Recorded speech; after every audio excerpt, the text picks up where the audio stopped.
చందమామ ఊరిలో ఎన్నెలమ్మ వాడలో అచ్చ తెలుగు ముచ్చ పూల పున్నమేనులే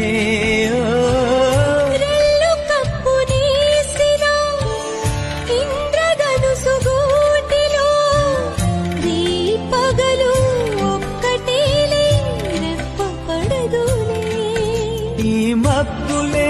మన నేస్తులు